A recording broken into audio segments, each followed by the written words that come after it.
เป็นวันจันทร์ที่29เป็นวันจันทร์ที่29พฤษภาคมพุทธศักราช2566เดือน9เหนือเดือน7ใต้แฮมมันนี่10ค่ำแฮมมันนี่10ค่ำวันนี้เป็นวันเสียประจำเดือน9ก็คือเสียติดกับจันทร์เสียวันเสียประจำเดือนเนอะวันนี้ก็บดีทำการมงคลใดๆ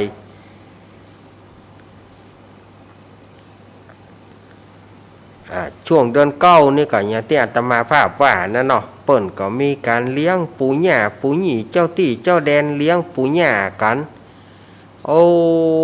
บางบ้านเปิ้นก็เลี้ยงแล้วบางบ้านเปิ้นก็รอให้เลี้ยงพ่อบ้านเสียก่อนถ้าเลี้ยงพ่อบ้านแล้วก็ค่อยเลี้ยงปู่ย่าเปิ้นว่าอันนะอันนี้ก็อาตมาภาพก็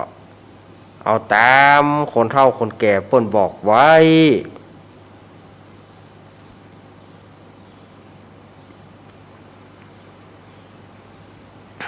ขออภัยคณะสัตยาญาติโยมเนอะ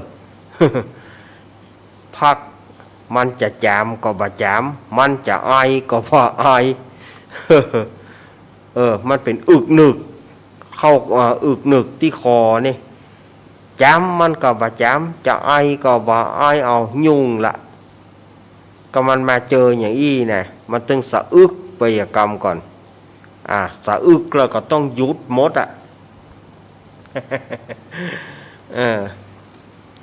วันพุธนี้ก็เป็นรายการของอาตมาโดยตรง3 โมงถึง 5 โมงเนาะวันพุธนี้นะแต่ภาคเมื่อคืนนี้อาตมายังไม่รู้ ภาคเมื่อคืนนี้อาตมาไม่รู้อาจจะเป็นพระคุณเจ้ารูปใหม่เปิ้นก็คงจะมาดำเนินรายการเนาะ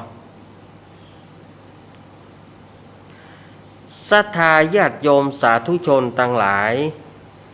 ในช่วงนี้ก็ถือได้ว่าเป็นช่วงของสัปดาห์แห่งพุทธศาสนาสัปดาห์แห่งวันวิสาขบูชาก็ใกล้เข้ามาถึงแล้วสำหรับวันวิสาขบูชาประจำปี2566นี้ปีนี้ตรงกับวันที่3มิถุนายนปีนี้นะตรงกับวันที่3มิถุนายน2566เดือนเก้าเปงเนอะเดือนเก้าเปงปีนี้เนาะเป็นงานวันสำคัญแห่งพุทธศาสนาของเรานั่นก็คือวันวิสาขบูชานั่นก็เป็นวันที่องค์สมเด็จพระสัมมาสัมพุทธเจ้าของเราได้ประสูติก็วันเดือน8เปง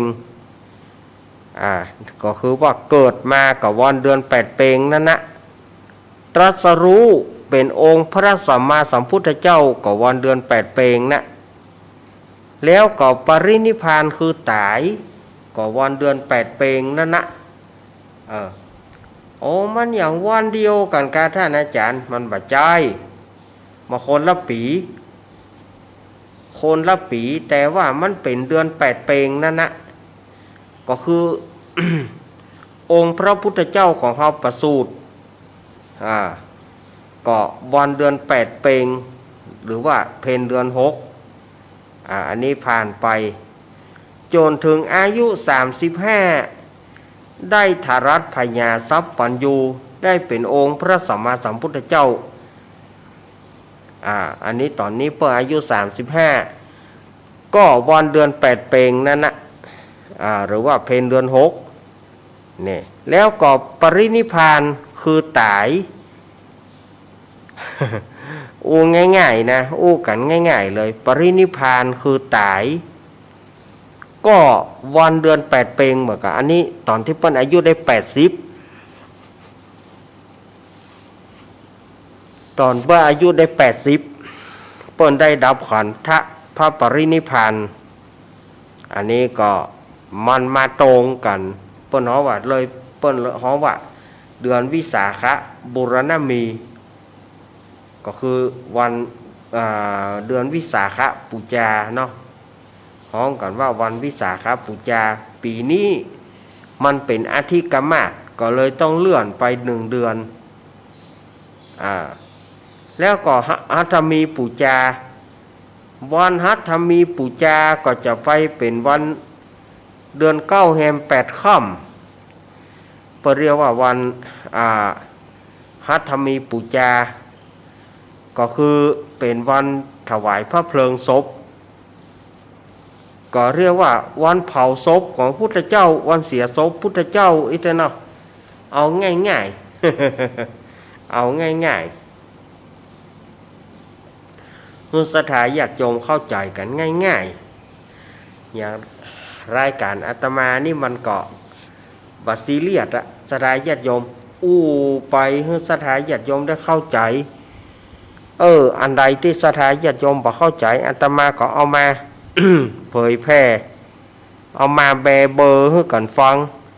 มันก็สถาญาติโยมก็จะได้สบายใจเนาะฉะนั้นสถาญาติโยมก็จะไปลืมวันวิสาขะนี่ก็สถาญาติโยมก็ร่วมกันใส่บาตรญาติปกร่วมกันฟังน้ำฟังธรรมเวียนเตียน เพื่อเป็นสิริมงคลแก่ศรัทธาบ้านเฮาศรัทธาวัดเฮาทุกวัดทุกวาจะเวียนเตียนที่บนพระธาตุเจดีย์จะเวียนเตียนรอบโบสถ์รอบวิหารรอบศาลาก็ได้ตามแต่ที่ศรัทธาญาติโยมแต่ละวัดแต่ละวาแต่ละบ้านแต่ละจองเปิ้นทำกันฉะนั้นวันเสาร์หน้านี้ซึ่งเป็นวันเดือนเปงนะอาตมาตึงบ่ได้มาแต่นึอาตมาบ่ได้มาแต่ละถ้าว่าวันเสาร์หน้านี่นะเพราะว่าที่วัดอาตมาก็ต้องนำศรัทธาญาติโยมได้ทำวัดสวดมนต์แล้วก็ต้องเวียนเตียนนำศรัทธาเป็นผู้ช่วยเนาะเป็นผู้ช่วยนำศรัทธาญาติโยมเวียนเตียนโดยอย่างโดยมันก็บ่สะดวกฉะนั้นวันเสาร์หน้านี้อาตมาก็ถึงว่าเป็นรายการของหลวงลุงอาตมาก็ขอนิมนต์หลวงลุงเปิ้นได้จัดเถื่อกำเตอะ วันหน้าอาตมาจะขอบัดได้มาละเพราะว่าอาตมาจะต้องนำศรัทธาช่วยกันนำศรัทธาไหว้พระสวดมนต์แล้วก็เวียนเตียนรอบพระเจดีย์ฉะนั้นวันนั้นเนี่ยอาตมาขอวันหนึ่งเนาะ เพราะช่วงนี้อาตมาใครมาเจือไปหน่อยนะเนาะ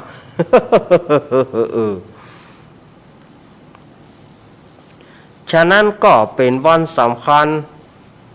แห่งเจ้าพุทธเฮาถือว่าวันศีลใหญ่ซึ่งเจ้าพุทธเฮานี่ส่วนมากจะมองข้ามจะไปสนใจกับวันอาสาฬหปูจาเหียแล้วก็วันประเพณี12เปงออกภาษาเดือนหยี่เปงตานเข้าใหม่นี่เฮาจะฮู้กันเนี่ยแต่ว่าข้อจริงเฮาก็ยังมีอย่างวันมาฆปูจาวิสาขปูจาหัตถมีปูจาอาสาฬหปูจาดูอันมื้อนี้ก็ล้วนแต่เป็นวันพระใหญ่ทั้งนั้นสถาญาติโยมเป็นวันสำคัญแห่งศาสนาของเฮาพุทธศาสนาของเฮาพุทธศาสนาจะอยู่ได้ก็เพราะว่ามีอุบาสกอุบาสิกา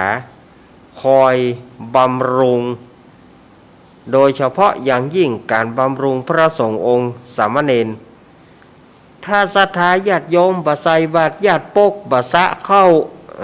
บ่ใส่บาตรญาติปกบ่สะเข้าจังหันแด่ภิกษุสามเณรภิกษุสามเณรก็บ่อาจที่จะดำรงอัตตาได้เนาะบ่อาจจะดำรงสมณะอัตตาได้เพ ราะว่าบ่มีไผอุปถัมภ์อุปถากก็ตู้เจ้าพระน้อยก็แล่งได้แล่งเขียมฮะนะถ้าว่าศรัทธาญาติโยมบ่ส่งเข้าน้ำจังหันบ่ใส่บาตรญาติโปกก็พระสงฆ์องค์เนนจะอยู่ได้จะใด มันก็สวีวีวี มันก็สวีวีวีอะกันเนาะตึงป่นก็ตึงเฮาว่ารู้บ่มีไผพ่อบ่มีไผบำรุงอย่าใจกะการเนี่ยอันนี้เนอะอย่าบ่เนี้ยกะศรัทธาเดือดย่ำเนี้ยการพ่องอันนั้นอันนี้อีนะพระบ่บำรุงบ่จันลง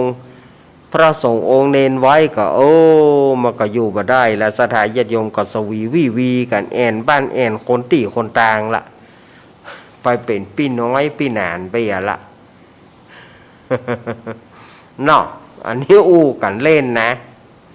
ฉะนั้นเฮาก็ต้องช่วยกันบำรุงพุทธศาสนาเฮาให้คงอยู่นะถ้าเป็นกำเมืองเฮานี่จะฮ้องว่าศาสนาเขาจริงก็ตัวเดียวกันนะศรัทธาญาติโยมตัวเดียวกันนะศาสนาหรือว่าศาสนาก็เป็นกำตัวเดียวกันนะแต่เขาจะอ่านว่าศาสนาก็ได้อ่านว่าศาสนาก็ได้แต่ทั่วไปเขาจะอ่านตามสากลว่าศาสนา ศาสนาแต่คนเมืองเขานี่จะว่ากันขอให้อยู่กำจูบรวนพุทธศาสนาบรวนพุทธศาสนาให้มันเมินเนอที่ละอ่อนอันคนเฒ่าคนแก่ก็ดีผู้สูงวัยตั้งหลายเข้าใจกันแต่ว่าคนรุ่นหลังหรือว่าไปถึงละอ่อนบ่เข้าใจเหมาะไออย่างคือคำว่าศาสนาเพราะว่าคนเมืองเขานี่จะใช้คำนี้ขึ้นมาจะอู้คำเนี้ยศาสนาศาสนาก็คือศาสนาศาสนาจะศาสนาใดก็ตามเนี่ย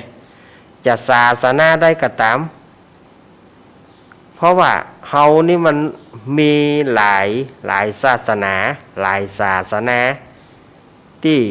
เฮานับถือโดยเฉพาะอย่างยิ่งคนไทยเฮานี่จะนับถือหลายศาสนาบอกว่า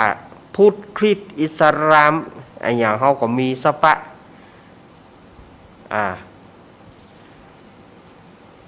ทุกศาสนามีกุฏิกุฏางฉะนั้นอย่างศาสนาของพระพุทธเจ้าของเราศาสนาพุทธของเราเนี่ยก็ดำรงมาได้ 2,500 กว่าปี2,566 ปีศรัทธาญาติโยมก็ศาสนาของพุทธเจ้าเฮานี่ก็จะอยู่ไปถึง 5,000 พระวสา 5,000 ปีแล้วถ้าเป็นพศ 5,000 ไปแล้วนะท่านอาจารย์พระศรีอริยเมตไตรจะลงมาบังเกิดเลยกาก็ยังบ่ตื้อเปิ้นจะได้มาบำเพ็ญทานบำเพ็ญรักษาศีลสร้างตานาปารมีศีลปารมีนี่คำว่าปารมีปัญญาปารมีวิริยะปารมีขันติปารมีสัจจะปารมีอธิษฐานปารมีเมตตาปารมีอุเบกขาปารมีแห่งอยู่มันยังจะบัจจวะพอเสี่ยงศาสนาแห่งพุทธเจ้าโคตมะโคโดมเฮานี่แล้วก็ศาสนาของพระศรีอริยเมตไตรจะไม่ยังบาตื้อเพื่อจะว่างไปแถมคนจะบ่มีศาสนาคนจะบ่นับถือกันคนในช่วงนั้นคนจะบ่ฮู้จักป่อจักแม่บ่ฮู้จักพี่จักน้องกันไปละเพราะว่ามันบ่มีศาสนาวัดก็บ่ได้เข้าพระเจ้าก็บ่ได้ไหว้ นอกจากว่าจะไปไหว้ก็ไหว้เอา บ่ฮู้อันใดเป็นอันใดละก็จะไปยกมือไหว้ถ้าหันเป็นพุทธรูปที่แตกหักเหี่ยงไปบางคนก็ไหว้บางคนก็บ่ไหว้มันจะบ่ฮู้จักไอ้หยังที่ความดีความชั่วมันก็บ่ฮู้จักกันละฉะนั้นเมื่อศาสนาของเฮานี่ยังก้าวหน้าอยู่บัดเดี๋ยวนี้ยังเฮาก็จันลงพุทธศาสนาหรือว่าพุทธศาสนาของเฮาเพื่อเจริญรุ่งเรืองไป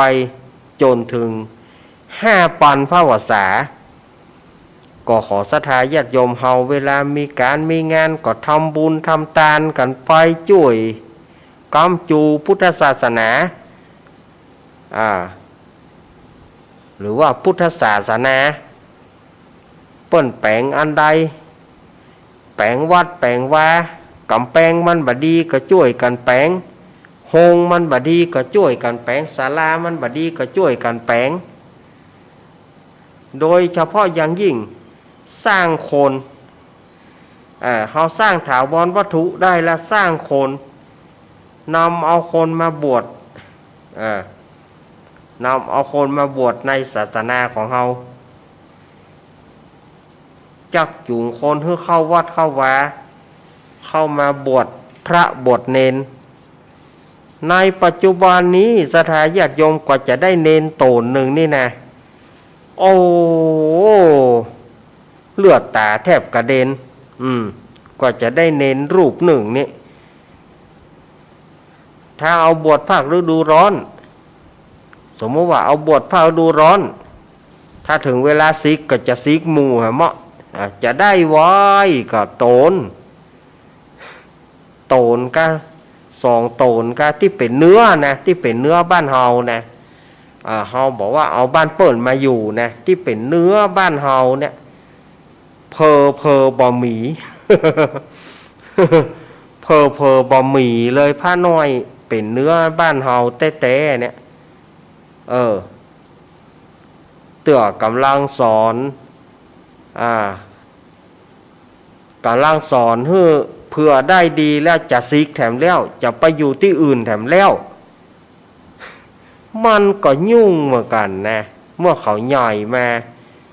เฮาเลี้ยงกับตัวได้เลี้ยงใจเขาบ่ได้ตัวเฮากำลังฝึกมากว่าจะฝึกนี่มันบ่ใจสะเล็กสะน้อยนะฝึกตึงให้ตึงห้องนะพระเนนบ่เดียวนี่นะใจตึงให้ตึงห้องนั่นนะ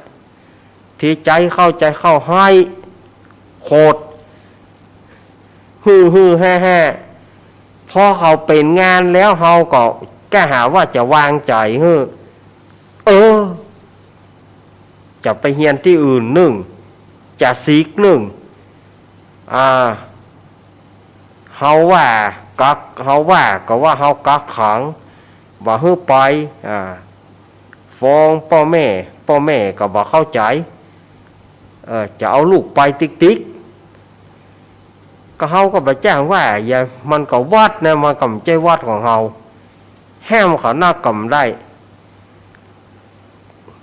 ตัวกำลังฝึกปั้นมือปั้นจนได้ดีแล้วนะกำลังจะกำลังจะเข้าท่าละบางโตนก็กำลังจะก้าวหน้าโลละเละลดละเละหล่อลงลิงโลละเละเหลียวแลดจะไปเหียติ๊ก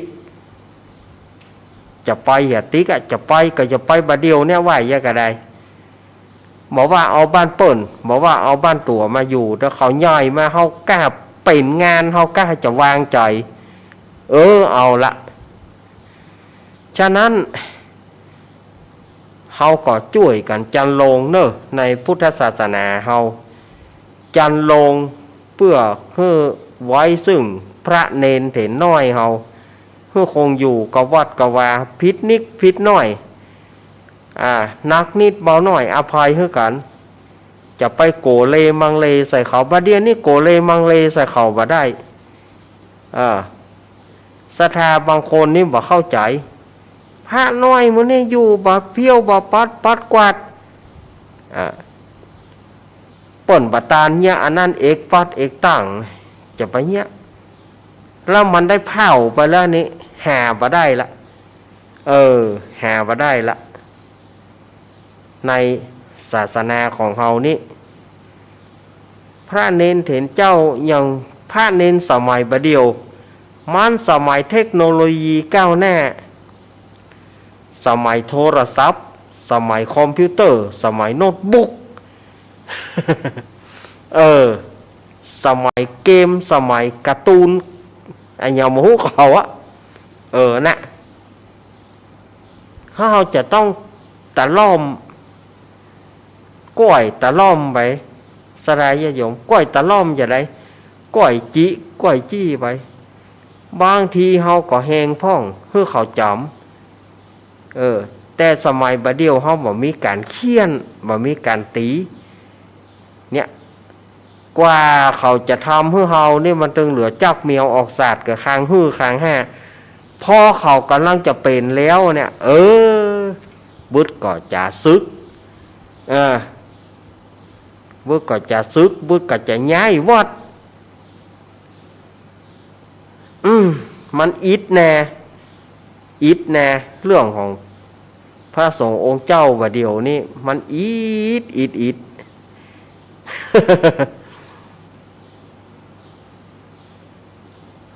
นั่นนะอันนี้họมาอู้กันบ่ได้เนาะศรัทธาญาติโยมเอามาอู้เพื่อกันว่าเป็นอย่างนี้ศรัทธาญาติโยมก็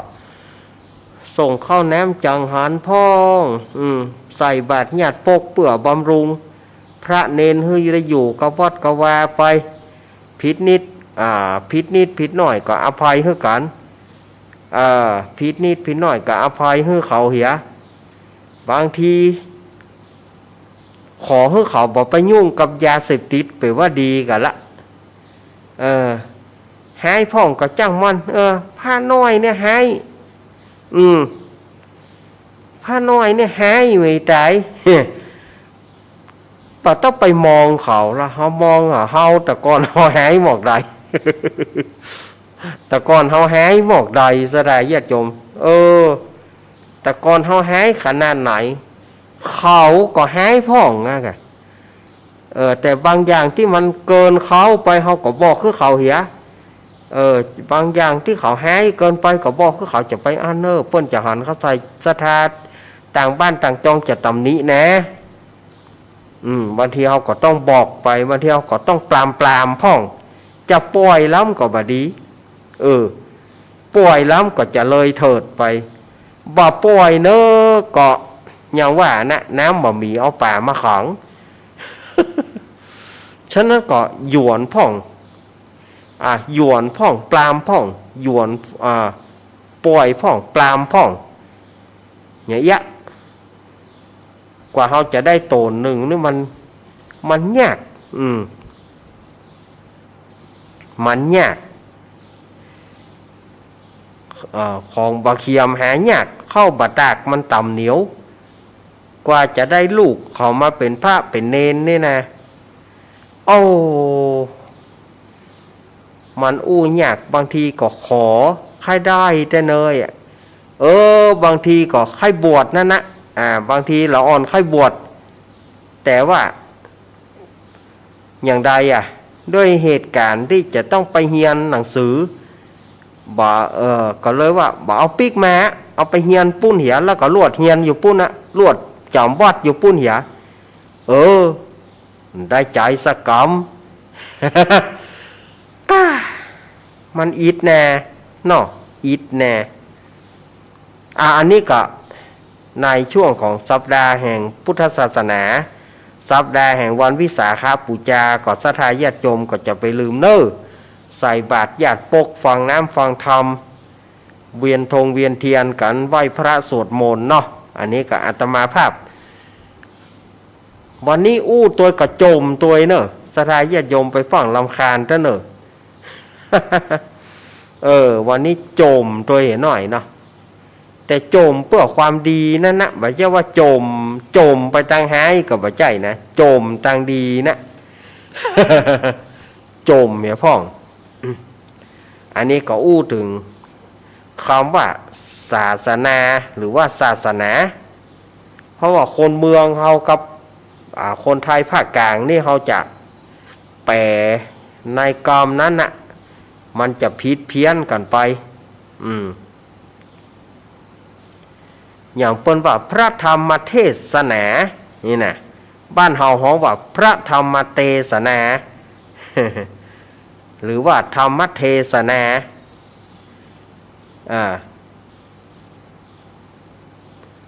เพราะว่าเฮาเอาตัวสะกดคำว่าธรรมเทศนาเขาบอกว่าธรรมเทศนามันก็เป็นตัวเดียวกันยังมีญาติโยมมาถามอาตมาเรื่องปอนเรื่องบทปอนสปีมีญาติโยมมาถามอาตมาว่าอันใดถูกอันใดถูกปอนสปีที่ว่าภวัตวันตรายโยบางทีก็เปิ้นก็อ่านว่าภวะตวันตรายโย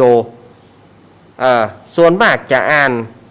อย่างป้อน้อยป้อหนานเฮาจะว่าภวะตวันตรายโยหรือว่าภวะตวันตรายโยแต่ในสมัยบัดเดียวเปิ้นยังอ่านว่าเปิ้นยังเปิ้นยังท่องปอนว่าภวัตวันตรายโยแล้วอันไหนถูกมันก็บ่มีอันไหนถูกมันก็บ่มีอันไหนผิด บ่มีอันไหนถูกบ่มีอันไหนผิดเพราะว่ามันอ่านได้เหมือนกันเจ้าพ่อของพวกก็เอาวอแหวนไม่หารอากาศต่อเต่ารอเรือพวกก็เอาไปอ่านเขาว่าวัดแล้วก็วันตารายโยภวัตวันตารายโยแล้วก็ส่วนบางท่านก็เอาตัวไม่หันอากาศไปเป็นแทนตัวสระอะเหียเอาตัวไม่หันอากาศไปเป็นสระอะก็อ่านว่าภวะตวันตารายโยอ่านอย่างได้ก็ได้มันอย่างที่อาตมาว่าตะเกียศาสนาธรรมเทศนาธรรมเทศนามันก็บ่มีตัวได้ผิดบ่มีตัวได้ถูกอักขระบ่วิบัติมันก็ถูกแล้วนะอ่านอย่าได้ก็ถูกเหมือนกัน เนาะอ่านอย่าได้ว่าอย่าได้ก็ถูกเหมือนกันอันนี้ก็เอามาอู้กับสถาญาติโยมในช่วงของรายการสารธรรมยามบ่ายยามแรงนี้ ถ้าเฮาบ่อู้อย่างเลยสถาญาติโยมก็บ่เข้าใจบางพ่องก็มันได้การเล่นกำเตมันบ่มีถ้าอู้กำเตมีพอเฮาอู้เป็นเตไปว่าหน้าบ่เป็นดีเตหน้ามันน่าจะเป็นหน้าเล่นเอาหำละเอาหน้าเฮาไปเตะเหมาะ การตุ้ยใจคนฟังนี่มันก็หลายแบบนะสดาญาติโยมเขาตุ้ยใจคนฟังนี่นะเขาว่าแต่ไปเนอะหน้าขี้เล่นหน้ามาอู้ไปแต่ไปว่าหน้าคือหน้าว่าหอมละหน้าคือเหมาะ ข้านเฮาอู้เล่นไปบ่มีกำแต่กำบโลโพเพบ่เป็นดีน่านับถือว่าหอมละ คนเดียวเนี่ยสถาญาติโยมคนเดียวนี่เขาจะเอาตุยกันไปหมดอย่างเขาไปเตะธรรมเหมือนกันเขาไปเตะธรรมนะบางบ้านนี่ก็เกินไปบางบ้านนิมนต์เขามาเป็นมัดไปเจิงนิมนต์เขาไว้เป็นเดือนเขาก็เกียมธรรมเกียมอย่างไปเกียมสาระไปจะเอาไปอู้เขาก็หาขึ้นเฮือนไปเขาก็หาขึ้นเฮือนไปเขาย่ำได้นั่งเตื้อเก้าไปนะท่านเจ้าภาพเปิ้นใครพักพรทางเจ้าภาพเปิ้นก็บอกมาอู้เฮานะแต่ว่ามีญาติโยมนั่นนะอันคนประดาคนฟังนั่นนะเข้ามาเฮาขะแทดเข้ามา เก้าปลายปอนเจ้าภาพเพื่อข้าหลับแขกเพื่อก็นักแล้วนี่โมนเฮามาเป็นหมัดไปเจอไงย่างงี้เนาะก็บางทีเฮาจะเตะบางทีเฮาก็เข้าเตะเนี่ยเฮาตึงหูเวลาเฮาหรอกจะสั้นจะยาวเฮาดูเวลาเฮาหูเฮากำหนดของเฮาได้ถูกบางทีเฮาเตะสะดุดไปก็มีอาตมานี่ไปเจือละบางทีก็หาขึ้นเงินไปเก้าปลายหน่อยเก้าปลายกะก็เฮาก็จะเอาเก้าปลายตามเขานั่นนะจะเอาอย่างนั้นก็ได้ก็เฮาก็หาจะเตะกับมัจจิขี้ข้างเฮาท่านเก้าปลายท่านเก้าปลายก็เฮาตึงหูอยู่แล้วว่าก็โอยเนาะบางทีเฮาก็ท่านพอว่าถ้าหากว่าศรัทธามาเฮามันก็สะดุดไปเหี่ยหมดสะดุดเลยบางทีก็โอ้ยท่านบางทีก็อย่างไรเอานาฬิกาปลุกเขียนติดส่องหน้าเฮา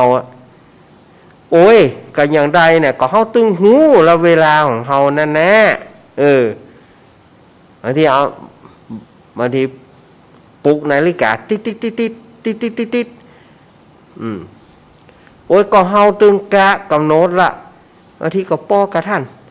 ป้อกะ1 9 2ไปท่านก็อันน้ำเหลือกับโยมบอกมาบวชเถอะก่อนเก้าไปเนี่ยเขาจะเตะอย่างใดได้จะเอานะโมตัสสะภะคะวะโตอะระหะโตสัมมาสัมพุทธัสสะนิทิตาขิยาสังวนาวิเศษจะห้องเหตุธรรมเทศนาเรื่องนั้นก็บังคมสมเด็จเสด็จอีบ่อันยังกินบอมน่ะมาค่อยบอมบ้างไว้พอบ่น้ำบ่เนื้อก็จะไปเอาน้ำเอาเนื้ออย่างนั้นมันมีกำลังใจละปล่อยเฮ้เปิ้นอย่างกันญาติโยมเป็นประดาคนฟังปล่อยเฮ้เปิ้นก่อนเปิ้นเตะเปิ้นตึงหูของเปิ้นบัดเราไปจิไปจูดบัดเราไปบอกคือเปิ้นน่ะบางทีเฮาขึ้นไปบางทีเฮาก็น้อยใจเหมือนกันบางทีเฮาตั้งใจจะไปจะเอาสาระอะไรอย่างบางทีเฮาแค่หาขึ้นเฮือนเฮายังบ่ได้นั่งเตื้อทอดแท้มาหรอมันดึงมาละเสียวก่อนละเสียวอย่างไรท่านเจ้าภาพเปิ้นบ่พร้อมเปิ้นว่าขอท่านเตะน้อยแล้วเจ้าภาพเปิ้นยังบอกว่าด้วยนะเจ้าภาพเปิ้นก็ยังบ่มาเสนอถึงเฮาคนฟังตั้งหลายหวดก่อนละคนฟังตั้งหลายหวดก่อนละอันนี้อาตมาไปเจอที่อื่นเนี่ยอาตมาไปเจอนะอันนี้ถ้าว่าบางทีก็ล้ำเหลือไปและแถมอย่างหนึ่งไม้นี่บางทีบ่แปลงไม้ให้เฮาบางทีเสียงบ่ออกถ้าเฮาไปเจอไม้ตานนี่นะญาติโยมเชื่อก่อไม้ตานก็คือว่าไม้อย่างไรไม้เสียงมันบ่ออกมันบ่ม่วนมันบ่โปร่งบางทีมันเจ็บคอเพราะว่าไม้มันบ่โล่งบางทีเฮาขอปรับไม้โคตรเรื่องแม่เปิ้นเฮาเตะกะก็มันเตะไปบ่ได้ไม้มันปึกไม้มันฝืดเสียงมันบ่ออกเสียงมันบ่ออกเฮาขอว่าปรับไม้ให้เสียงมันออกพ้องมันจะได้โล่งบางทีญาติโยมก็บ่เข้าใจหาว่าเฮาไปเรื่องมากรับเหลือก็เตะปากเป่าเห็นป่ะ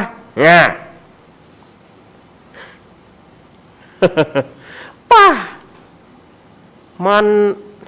บางทีมันเป็นปัญหาเหมือนกันนะศรัทธาญาติโยมนะ เดี๋ยวบางทีเขาจะซื้อไม้ลอยไปเหี่ยตวงดีกะเอาไม้ลอยไปเหี่ยตวงหรือว่าไม้สายไปเหี่ยตวงการนี้เขาจะเสียบคนเดียวเขานะเขากึดอยู่แล้วนะนี่เขาซื้อไว้5 ตวงก็เขาจะเอาไปเขาก็คือว่าเอาไปเนี่ยไม้เพื่อก็มีนะแต่เขาบอกเข้าใจเขาเขาบอกเข้าใจเขาอะเวลาบางทีไม้มันปึกเขาไปเตะบางทีเตะท่านเตะไปท่านเตะได้อยู่ใกล้แล้วเขาจะว่าบ่ได้ก็ว่าเขาเรื่องมากเพราะว่าเขาได้มากับคอเขาพอเจ็บเสียงไม้มันบ่โล่ง สลายญาติโยมมันตึกตาอันเนี้ยมันเจอปัญหาเยอะขึ้นมาไผ่บ่ฮู้ก็ไผ่นะมีฮันติ่งอาตมาไปเตศสลายญาติโยมอาตมาก็สมัยจะว่าเป็นเนนใหม่ก็ว่าได้เป็นเนนใหม่ก็ว่าได้ก็เฮาก็ตามกฎเฮาหูของเฮาละเห็นว่าเฮาขึ้นไปป้ออาจารย์เปิ้นบ่อาราธนาให้เฮาป้ออาจารย์ไหว้พระขอศีลก็เฮาแล้วบ่ยอมบ่อาราธนาธรรมป้ออาจารย์เปิ้นบอกรอก่อนเนาะคนมาบ่นักเตื้อแต่ไหว้พระรับศีลก่อนเฮาปานศีลแล้วก็ป้อแหนนอย่างบ่อาราธนากะเฮาก็ถามเปิ้นละเปิ้นก็บอกว่าฟังเตื้อท่านคนน้อยอยู่อยู่ก่อนเนาะเฮาก็นั่งอยู่คนตั้งลุ่มไปวิพากษ์วิจารณ์เปิ้นเตศถ้าบ่ได้ตาเปิ้นบ่ดีบางพ่องก็เตศบ่ได้แล้วจะมาเยี่ยงหย่องเฮาว่าบ่ล่างว่าคือเฮากะเอาแต่ไปโจดจานกันปืนกะล่างปุ่นเตศบ่ได้จะมาอย่างย่อมพ่อตัวเก่าพ่องเนี่ยบางคนนี่เสียวไปถือปุ้นกันน่ะย่อมพ่อตัวเก่าพ่องแต่มันก็บ่ดีแล้วก็ฮับนิมนต์ไปเลยอันนี้มันก็แกนใจจัดเฮาถ้าอันน่ะก็ไม่มีไผหั่นเฮาก็บ้านก็ป้ออาจารย์เปิ้นบ่อาราธนาให้เฮาทีนี้เปิ้นก็ไปถามโชเฟอร์ขับรถเฮาว่าเปิ้นเตศบ่ได้กะเปิ้นนี่หยังเปิ้นบ่เตศโชเฟอร์ก็ขึ้นมาก็ย่ำเตศก็ไปเตศได้ป้ออาจารย์บ่อาราธนาเพื่อเฮาถามก็ป้ออาจารย์เพื่อให้โชเฟอร์ไปถามป้ออาจารย์แหวงใส่เฮาหมดละก็ท่านนักกับบ่เตศเป็นอย่างอี้แถมเลี้ยวเอาปามาเป็นเฮาโดนด่าก็ป้ออาจารย์บ่อาราธนาธรรมให้เฮาถามเพิ่นเฮาก็อู้เปิ้นแล้วว่าอาราธนาเลยป้ออาจารย์คนน้อยอยู่ท่านก็เดี๋ยวผลอาราธนาคนน้อยอยู่เอาปามากลายไปว่าเฮาผิด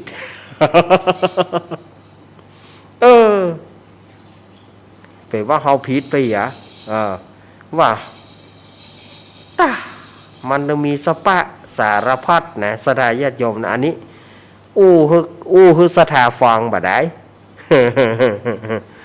แต่ว่าเฮาก็บ่ได้โคตรได้เกียรติอย่างนะ เฮาก็ได้โคตรได้เกียรติอย่างนะคือสถาญาติโยมขี้เก่าไอ้เด้อ ขี้เก่าบ่ได้ว่ามันเป็นอย่างใดชีวิตของนักเทศชีวิตของนักเผยแพร่เนี่ยมันเจอมาสักปะเหมือนกันอาตมาเขานี่เมื่อก่อนนี่เจอทั้งฝนตกก็จำเป็นได้ไป ฝนตกก็จำเป็นได้ไปฟ้าห้องก็จำเป็นได้ไปกลัวแสนกลัวสถาญาติโยมว่าบุกกันแท้ๆแล้วเมื่อก่อนปิกมาเปียหลบศพแหลบแสบ นักเผยแพร่เขาก็ต้องไป ฝนจะตกฟ้าจะห้องก็ต้องได้ไปถ้าบ่ไปสถานญาติโยมก็ว่าแหมเหมาะยิงเอ็นนะถ้าความเข้าใจของสถานญาติโยมนะนิมนต์เปิ่นมาแล้วเนาะฟังเปิ่นก่อน อันนี้เขาก็หาขึ้นไปเก้าไปอย่ามีฮันตี้หนึ่งไปขอมาไล่โพดนะท่านกะทีนิมนต์เขาก่อนอื่นพอเขาไปถึงแล้วมาไล่โพดนะท่านแล้วก็โวยอย่างโวยเนอะดวนจีไปสนีจ่าเนอะปทก็มาไล่โพดมาหังหลวมเปี้ยมมันหังหลวมเปี้ยมขนาดนี้มาไล่โพดจัดนักคือกะกำเดียวได้กะเลี้ยวละเอ๊ะกะ เลี้ยวละโหไอ้ยังหม้อก็บอกว่าจะเอามาไล่โพดอีย่ามาไล่โพดที่ไปฟังเปิ้นบัจเจสั้นว่าเฮาอันนั้นละเอาบ่ฮู้ไหนตัวเนอะเฮาเตะเฮาเฮียนมาแต่อีเฮาก็เอาแต่อีเอาเฮียนมาแต่อีเฮาก็เอาแต่อีเนี่ยใหญ่มาเนาะเฮาฮู้มาแต่อีเฮาก็ครูบาอาจารย์สอนเฮาอย่างอีเนี่ยเฮาก็จำจากนั้นมาเฮาก็เตะมาอย่างนั้นก็ยังว่าบอมไปอยู่สั้นไปอยู่เฮาก็บ่ฮู้จะว่าอย่างใดสถานญาติโยมบ่ฮู้จะไปร้องเพลงให้ไผฟัง อันมาอย่างอีนี่กับแน่กับโจโลล่ะเฮากะระยะอันอย่างเฮากะไว้หมดแล้วบางทีญาติโยมเข้าใจกันพ้อง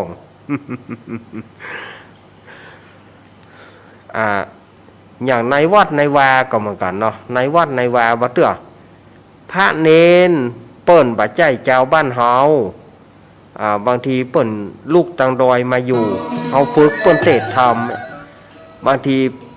เปิ้นเตะธรรมเนาะเหลียวไปใกล้หัวใส่หมู่เดียวกันเตะธรรมบ่ม่วนอย่างอันนี้เฮาเลยบอกว่าไฮไลท์มันอยู่ที่ไฮไลท์มันอยู่ที่คนฟังไฮไลท์มันอยู่ที่คนสรุปบ่ต้องไปว่าเปิ้นจะอย่างใดก็จะไปว่าคือเปิ้นเตะได้ก็ถือว่าดีที่สุดแล้วเปิ้นเตะได้ก็ถือว่าดีที่สุดอย่างสมัยบัดเดียวนี่นะเขาจะเอาพระเนนที่ว่าเตะเก่งๆเอาจนบ่ฮื้อได้ปากเนี่ยมันบ่มีถึงมันมีน้อยมันมีน้อยฉะนั้นพระเนนจะเตะเนี่ยได้ก็จ้างนะเขาศรัทธาญาติโยมบอกว่าไปตำหนิบางทีเปิ้นก็หาเตะเปิ้นเป็นเนนใหม่เปิ้นบ่ได้เตะเนี่ยบางทีเปิ้นเตะทำอยู่เอาละเหลียวไปตั้งหลังละเตะทำอย่างอีหมาลัดน้ำพ่องสุมาเถอะบางทีไปว่าเขาเปิ้นนะ เตะทำอย่างหมาลัดน้ำเตะทำอย่างอีแล้วเหลือก็ไอ้ยังบ่มานั่งในธรรมะนะปียังบ่มานั่งธรรมะเถกรรมล่ะก็มาเหือไฟนี่เหรอว่า เนาะฉะนั้นฟังเปิ้นก่อนฟังเปิ้นไปก่อนมันจะให้มันเจียวอย่างสมัยแต่ก่อนเนี่ยมันบ่ค่อยมีมันต้องถูไทยกันไป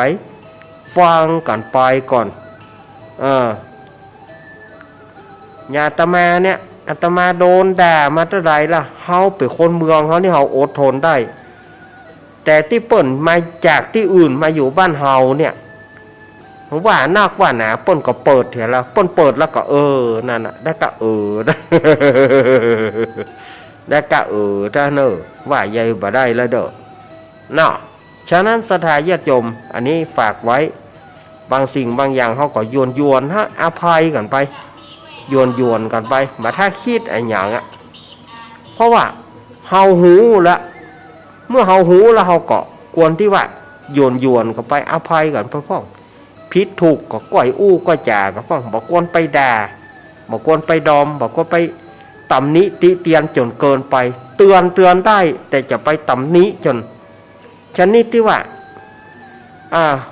เปิ้นอยู่บ่ได้มันก็อิดเอาละเนอศรัทธาญาติโยมอันนี้ก็มาถึงช่วงนี้ก็อาตมาก็หมดเวลาช่วงแรกของอาตมาเนาะกำเดียวจะไปฟังหนีเตอเนอกันเดียวอาตมาก็ปิกมาเล่าอันอย่างให้ศรัทธาญาติโยมได้ฟังแถมจะไปฟังไปไหนเตอนะพักฟังอาตมาเปลี่ยนรายการแป๊บเดียวเนอก็เดี๋ยวค่อยปากันใหม่เนอเจริญปอน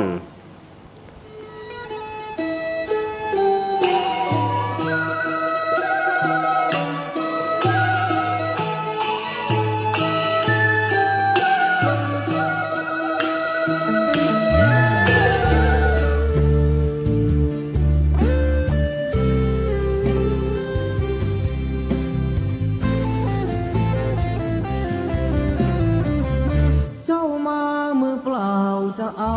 อะไรเมื่อตอนเจ้าไปเจ้าก็ไปมือเปล่าเช่นกันชื่อเสียงหยดลาบหากเอาไปไม่ได้สักอันแล้วใหญ่ยื้อแย่งแข่งขันก็ป่วยกันฆ่าฟันตัดรอน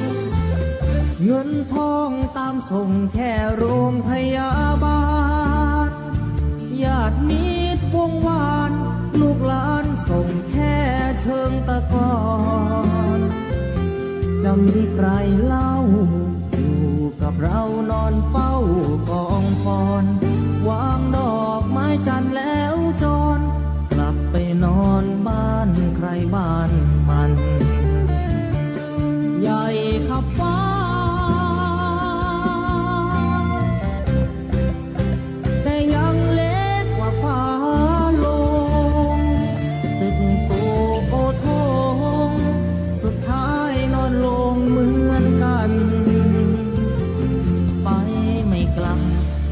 ไม่ตื่นฟื้นไม่มีวัน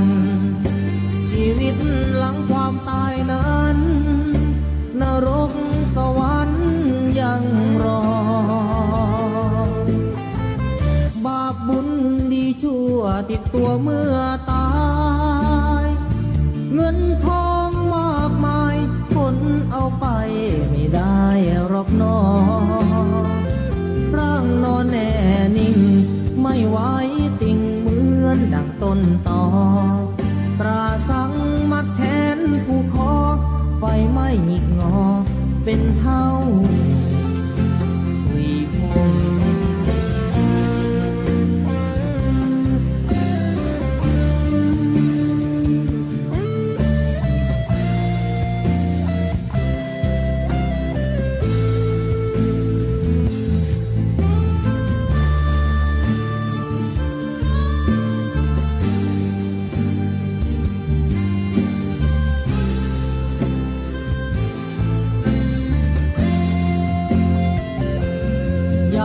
ขับฟ้า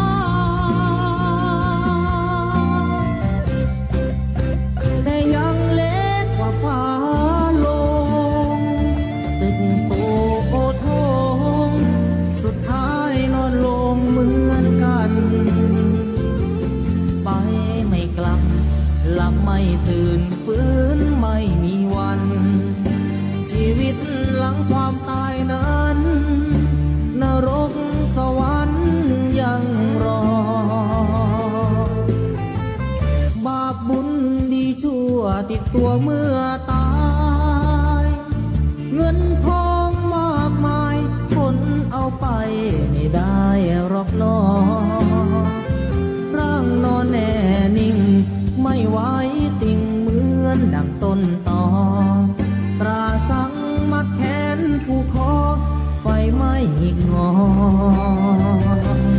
เป็นเท่าหุยผง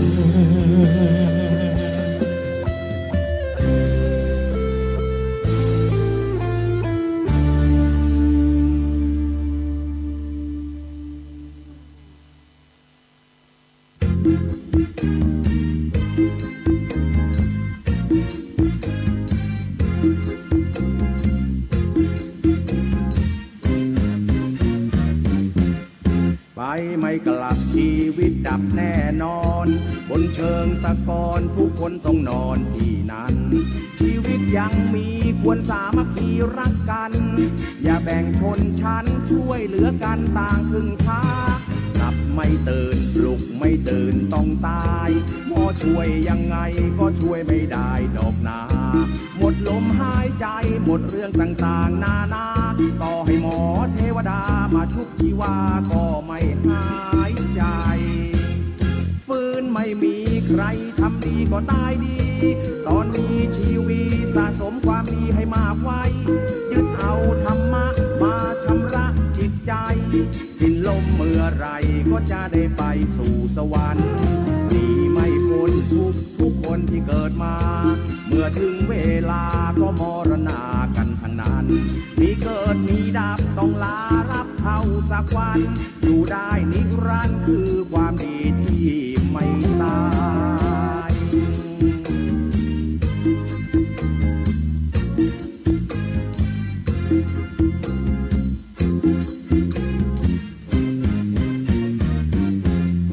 ฟื้นไม่มีใครทำดีก็ตายดีตอนมีชีวิตสะสมความดีให้มากไว้ยึดเอาธรรมะมาชำระจิตใจสิ้นลมเมื่อไรก็จะได้ไปสู่สวรรค์มีไม่พ้นทุกคนที่เกิดมาเมื่อถึงเวลาก็มรณากันทั้งนั้น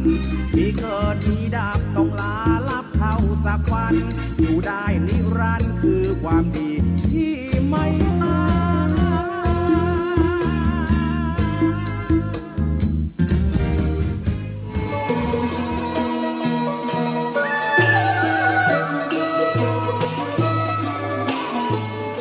เอาแล้วศรัทธาญาติโยมสาธุชนต่างหลายขณะนี้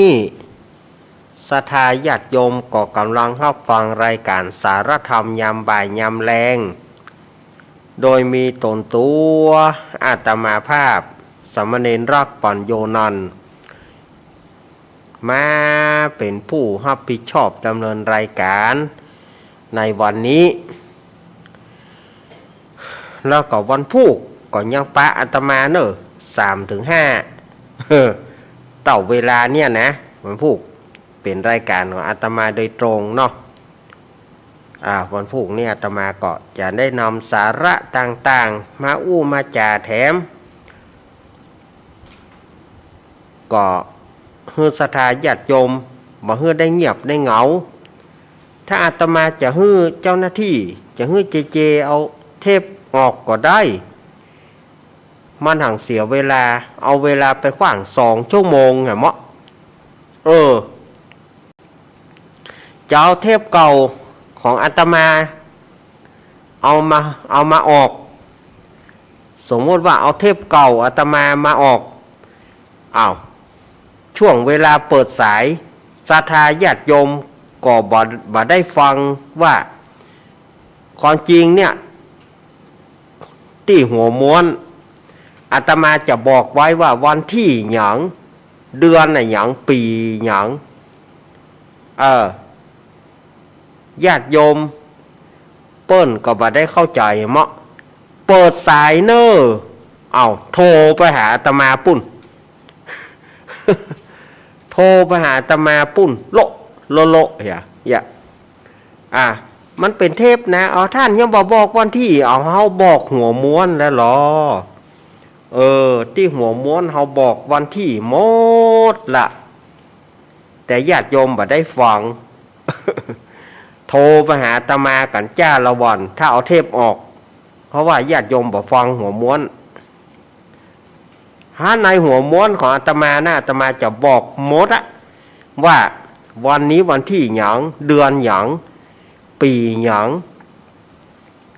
ปีใดเนี่ยอาตมาจะใส่ไว้หัวม้วนท่านนะแต่ถ้าโยมฟังคนที่เปิ่นฟังพวกก็หูแต่ที่เปิ่นบอกฟังมันเป็นเทปเก่าวัน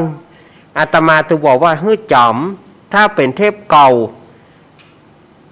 ฟังวันที่วันที่เดือนนั้นปีนั้นถ้ามันบัดจ่าย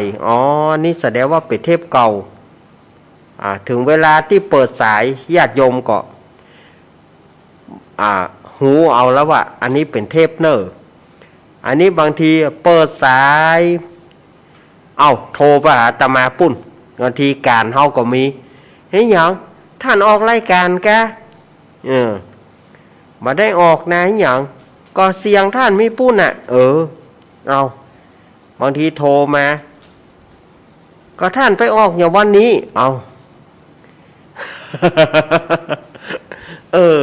มันก็มีสปะสปอนเนาะเอาละนักจมนักพารณานักเปิ่นจะรำคาญเฮามาเล่านิทานกันดีกว่าเนาะฟังนิทานแล้วก็อาตมาก็แถมละครหรือแถมเรื่องวันนี้นะแถมละครหรือแถมเรื่องแถมละครประกอบเพลงหรือแถมเรื่องเนาะเอามาฟังนิทานกันก่อนนิทานเรื่องนี้เรื่องของไอ้จุกกับตุลุงเป็นนิทานบะเหยาเรื่องนี้นะเรื่องของไอ้จุกกับตุลุงถ้าในตามภาษาภาคกลางเพราะว่าเรื่องของเด็กวัดกับหลวงตานี่บ้านเฮาก็เขาว่าไอ้จุกกับตุลุงอีกกันแล้วกันขยมวัดกับตุลุงนะเรื่องของขยมวัดกับตุลุงนี่ก็มีอยู่ว่ามีตุลุงมีวัดหนึ่งนะมีตุลุงเหี่ยตนมีขยมเหี่ยคน ขยมคนนี้ชื่อว่าไอ้จุก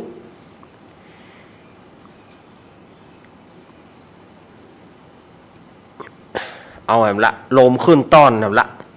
จะจามมันก็บ่จามจะไอมันก็บ่ไอสุมาวันนี้มันเป็นอย่างโมนะมาฮิสะอึกหลายทอดละสุมาญาติโยมเนอะขยมชื่อว่าไอ้จุกเนาะอาศัยอยู่กับหลวงตาบอกฮู้ว่าพ่อแม่เปิ้นเอามาฝากก็ว่าอย่างใดก็บอกฮู้ในนิทานเปิ้นก็บ่ได้บอก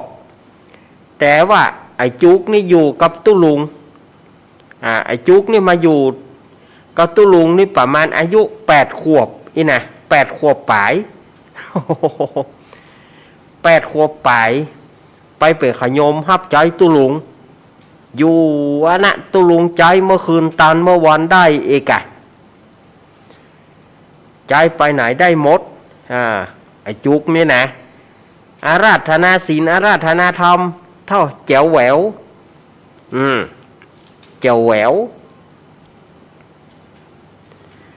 กะตุลุงก็ฮักกะว่า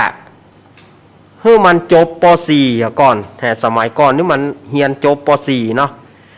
มันจบป .4 ก่อนบัดเดียวนี่มันก็ยังบ่จบป .1 เด้อ8 ขวบยังบ่ได้ป .1 ได้อีกมันน่าจะเข้าได้แล้วนะป .1 นี่แน่เนาะบอกว่าก็ว่าตุลุงจะไว้ใจงาน สอนกะคะงะสอนตัวเมืองก็เนาะกะคะงะสอนตัวเมืองก็หมนี่ เลยบ่ได้เข้าเรียนบอกว่าเนาะมาถ้าเอาเปิ้นไปวิพากษ์วิจารณ์เด้อ ไปเป็นอาจารย์บี้ลำเจน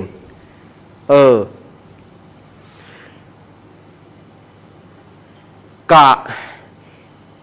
ตุลุงมีอย่างก็เอาปานให้ไอ้จุกกินข้าวน้ำของกินต่างๆไอ้จุกก็ได้กินมีอยู่คืนหนึ่งอากาศมันร้อนอากาศร้อนอบอ้าวร้อนเหมือนตับจะแตกร้อนว่าทะลุไป48 องศาอุณหภูมินะปดโธ่ใหญ่ๆอุณหภูมิ48 องศาเซลเซียส มาจุดนั้นก็อีดเนาะร้อนก็ร้อน แต่ในคืนนั้นตุลุงเนี่ยอยากจะฉันน้ำชาสถานญาติโยมอันตุลุงนี่ก็ว่าล่างดีเนี่ยแต่ฮ้อนบ่เป็นฮ้อนมาอยากจะฉันน้ำชาเฮ้ฮ้อนนี่เปิ้นว่าฮ้อนต้องแก้ด้วยฮ้อนเผ็ดต้องแก้ด้วยเผ็ดหนามหยอกต้องเอาหนามบงเพราะฉะนั้นเฮาฮ้อนเฮาอยากจะฉันน้ำชาก็เลยฮ้องไอ้จุกจุกเฮ้ยจุกจุกไอ้จุกหลับแล้วมันฮ้อนไอ้จุกหลับละตุลุงก็ไปโคนไอ้จุกลูกไอ้จุกลูกนี่อย่างตุลุงขอไปต้มน้ำชาให้ตุลุงกำไปต้มน้ำตุลุงจะชงชาตุลุงอยากกินน้ำชาฮ้อนก็อากาศมันฮ้อนนะตุลุงจะไปฉันน้ำชาอย่างนะบ่ต้องถามบ่ใช่เรื่องของละอ่อนแน่เอกปัดใส่ละอ่อนซ้ำคนใหญ่ใจก็ต้องไปเปิ้นใจอย่างก็ต้องไปใจไหนได้หั่นไอ้นี่ขี้ค้านนะจะใจเปิ้นยังด่าอยู่นะด้วยความเป็นละอ่อนลูกไอ้จุกมันก็ใครหลับมันนอนหลับแล้วนี่ไปโคตรลูกกันน่ะสถานญาติโยมอย่างเฮาเหมือนกันถ้าไผมาโคตรเฮาลูกเนี่ยเฮาก็บ่ม่วนนะมันฟูฟีบางทีก็ใจหิ้นใจกอดเหมือนกันเนาะอยู่ๆมาโคตรเฮาลูกอันนี้ก็เหมือนกันไอ้จุกมันก็งอแงมันคันหลับมันก็คัดคอน่ะตุลุงก็จำไปติ๊กๆจะไปบ่ไปโดนไม่แซ่เนาะไอ้นี่นะใจอย่างบ่ได้ขี้ค้านตายป่ะนี่ตัวย่อมไปต้ม ก็ตัวย่อมบ่ไปต้มขี้ค้านตายบ้านี่ไปไอ้จุกก็เลยไปถามไม้ขีดมีไหนไปเสาะหาไม้ขีดไฟฟ้าก็บ่มีหรอกปลดโทรลูกมาไปฟูฟีเสาะหาโกมเสาะหาเตียนกว่าจะได้โกมจะได้เตียนแล้วไปดังไฟสมัยก่อนโฮงครัววัดบ้านนอกเฮานี่โฮงครัวมันอยู่ไกลกุฏิอย่าสถานญาติโยมวัดรอบนอกเฮาสมัยก่อนนี่นะโฮงครัวมันใกล้กุฏิหรอโฮงครัวมันอยู่ไกลกุฏิไกลโฮงกุฏิเฮาว่าโฮงไงล่ะโฮงครัวมันอยู่ไก่โฮงเตียวไปตุลุงหาสบายกับสูบบุหรี่มุ่งบนโฮงบ่แล้วใจละอ่อน ใจไอ้จุกเป็นที่อินดูมันไอ้จุกตาฟูฟีบึกกับไปซ่อหาโกมบึกกับไปซ่อหาหลัวมันจะมีเต่าแก๊สเต่าเกิดอย่างหรอบ่มีปิกนิกแป๊กแนกอย่างนั้นมีมาถ้าถามหามันมีไปเสาะหาหลัวอยู่ละอ่อนฟันหลัวนะมันจะได้ยังสถานญาติโยมกว่ามันจะได้แป๊กผ่าหลัวเสี้ยนทำเกี้ยก็มีอย่างก็มีไปดีนดูมันกระจม ฮ้อนก็ฮ้อนสุมาเถอะมันกำสูดมันคนละอ่อนมันค่อยหลับมันจะแหกเลือดมันจะแหกเลือดอย่างน้ำชาฮ้อนว่าเป็นฮ้อน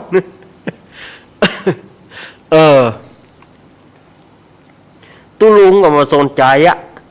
แน่ถ้าจะฉันน้ำชานั่นนะใจไอ้จุกก็ไปเสาะหาหลัวพ่องหาอย่างพ่องไปดีนดูมันเหี้ยมืดก็มันจะเสาะหาอุปกรณ์ได้ครบสถานญาติโยมตั้งกาตั้งน้ำรอแถมง่วงงกเงกอย่างดีดูมันต้มน้ำชาต้มน้ำชงชาแถมต่างหากเมื่อต้มน้ำชงชาได้ตีแล้วยกขึ้นแถมฮ้อนก็ฮ้อน สมัยก่อนเป็นหม้องวงหม้อดินหม้อดินที่เปิ่นมีงวงติ้วสถานญาติโยมนึกภาพออกเนาะ ปิ้นมีงวงติ้วเป็นเปิ้นเฮาหม้องวงอ่ะเอาไว้ต้มน้ำชงชาแล้วย่ำบ่ใจมีกาน้ำย่ำบ่เดียวอ่ะติ้วหม้องวงนะขึ้นไปฮื้อตุลุงบนโหงตุลุงนั่งสูบบุหรี่นอนสูบบุหรี่มุ่งตุลุงน้ำชาเรียบร้อยแล้วตุลุงก็ถอกใส่เกี้ยวน้ำมันฮ้อน ทีนี้น้ำมันฮ้อนตุลุงก็อันน้ำชานี่ก็ฮ้อนเห็นแต่เนี่ยก็มันก็ฮ้อนนะกับป้าต้มมาบะเดียวนี่ตุลุงก็เนี่ยใดจะเสียถ้าว่าจะบักกินเนอก็เสียเจิงไอ้จุกจะด่าหัวกลัวจุกด่าหัวก็เลยยกถ้วยน้ำชามาเป่ามันจะ เป่าฟูไอ้จุกก็เลยถามว่าตุลุงจะฉานน้ำชาแม่นก่อแม่นก็ตุลุงจะฉานน้ำชาฮ้อนแม่นก่อแล้วตุลุงเป่าเนี่ยอย่างให้มันเย็นก็ให้มันเย็นแล้วห้องผมมาลุกมาต้มน้ำหาพระหอกพระแสงตุลุงอย่าง จะฉานเย็นๆกับฉานกะทอกน้ำชาใส่น้ำมากับโมนหัวท่านกันเลี้ยวฮานากาอันนี้เป็นตุกละอ่อนข้ามละอ่อนนี้น้ำฮ้อนเป็นฮ้อนเอามาเป่าให้มันเย็นเนี่ยว่ากินฮ้อนนั่นมันบาดใจมันฮ้อนเกินมันฮ้อนก็จะให้ผมต้มยี่หยังภายหลังจะไม่แย่ผมเนอะถ้าอยากจะฉันเย็นๆก็ฉันเย็นไปเลยบ่ต้องมาฮ้องให้ผมต้มมาลำบากเมื่อค่ำเมื่อคืน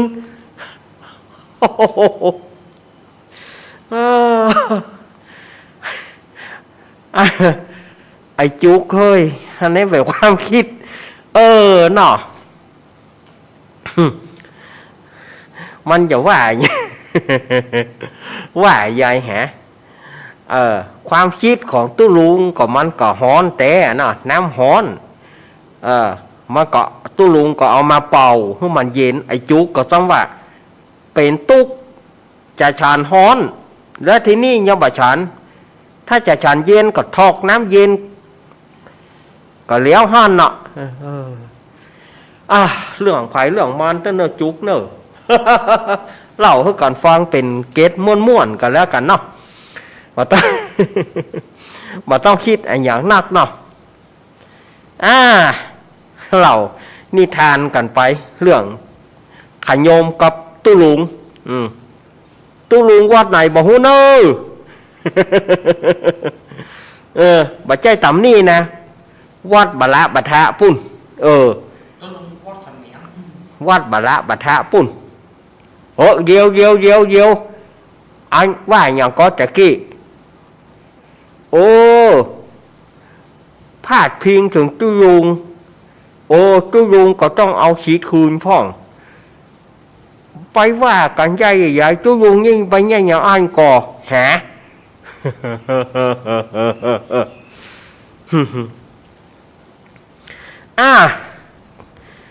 มาฟังนิทานก่อนแล้วเนาะก่อนจะวางสายเขาก็เล่นละครกันเห็นสักหน่อยกันเนาะใครเครียดแต่อู้ไปก็เครียดเรื่องนั้นเรื่องนี้แต่ วันนี้อาตมาภาพจะเสนอละครในเรื่องตู้เพลงเคลื่อนที่แน่ตู้เพลงนี่สมัยก่อนถ้าใครจะฟังเพลงอย่างจอมสตางค์แป๊กจะมีเพลงออกมาเฮ้ยล่ะ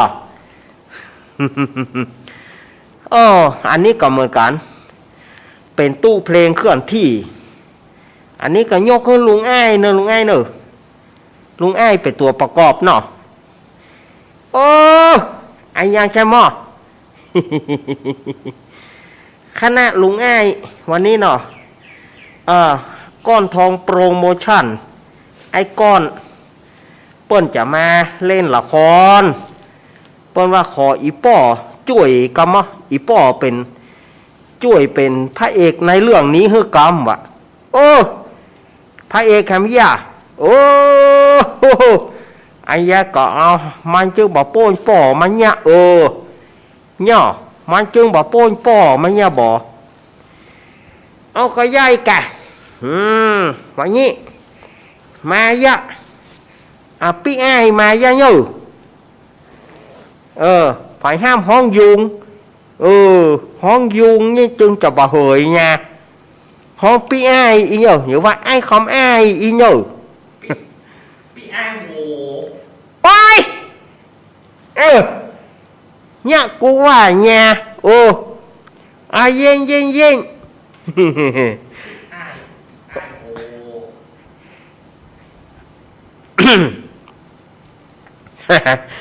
สวัสดีครับผมคุณผู้ฟังทั้งหลายวันนี้เราจะมาเล่นละครสั้นๆกันในเรื่องตู้เพลงเคลื่อนที่เนาะวันนี้มาคนเดียว2 คนตัวอีป่ออีป่อก็เท่าละโอ้ยเยอะๆๆไปก้อมก็เช่าช่องก้อมก็เช่านี่ไงจะไปฮื้อปอกกับยุกเจ้ามาฆ่ากันด้วยคำว่าเช่าเนี่ยบ่าโอ้แก่เวลาลุงไอ้ปนมาฮื้อเล่นละครไปเจอฮื้อมาเถียงกันโอ้ยแต่ยุ่งไปติ๊กๆแต่เขา2 คนนี่นะ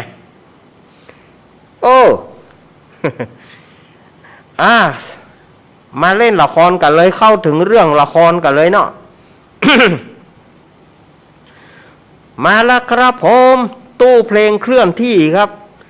ใครต้องการจะขอเพลงมาเลยตู้เพลงจัดฮื้อถ้าเพลงมีแต่ถ้าเพลงบ่มี no way สวรรค์เวอร์ no way สวรรค์เวอร์เพราะว่าเพลงบ่มีแต่ถ้าเพลงมีเปิดขึ้นทันทีครับผมเอาเนอะกำเยอะก่อนตู้เพลงตู้เพลงมันนี่ก่อนเนอะเอามีอย่างครับจะขอเพลง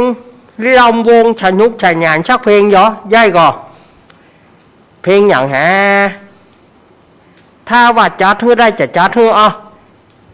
เพลงนี้มันเป็นเพลงเก่ามากเนี่ยมีก่อ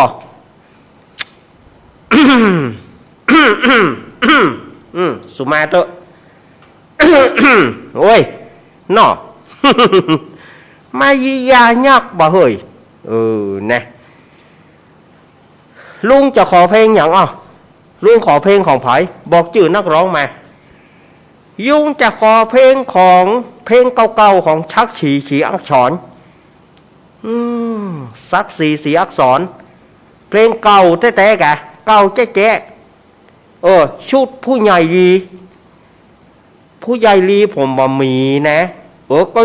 ก็ยุงบ่ได้ขอเพลงผู้ใหญ่ลีจะยุงขอเพลงในชุดนั้นอาญาบ้ามนั้นเหรอมันน่าจะมีอยู่นะหลวงเพลงอย่างยุงขอเพลงชักฉีอักษรชื่อว่าเพลงเฉายำเจ้ยสาวรำเต้ยเนาะสักสีอักษรก็เดี๋ยวเนาะจอมพ่อกันเนาะลุงเอาเหรียญไหมจอมพ่อกันเนาะมันจะกินบักกินหมูนะถ้ามันบักกินกันนะแกเนอะ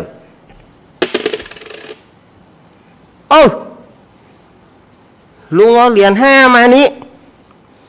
มันบักกินเอาแคมยามันมายอมแห่นี่มันบักกินน่ะมันบักเข้าเอาเหรียญนี้ไปเอาเหรียญนี้ไปเนาะ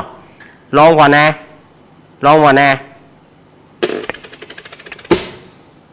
เข้าแล้วลุง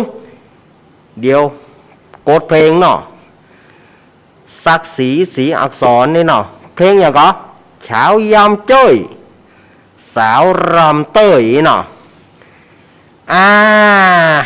น่าจะมี น่าจะมีเนอะน่าจะมี เดี๋ยวกดดูก่อนมีอยู่ลูก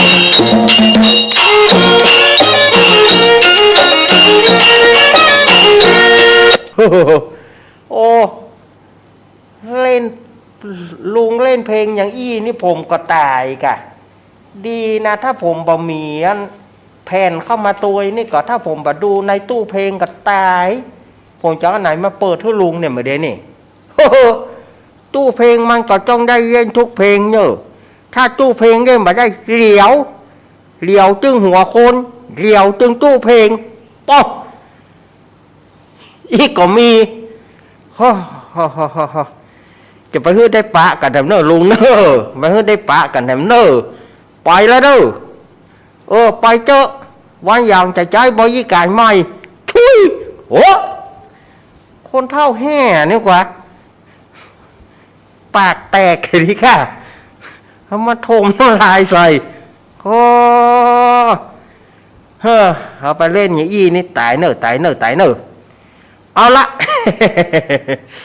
เล่นกันม่วนๆบัดใดสถานญาติโยมทีมงานไอ้ก้อนออกไปก่อนก็เดี๋ยวเราจะฮับสายหน้าไม้ก่อน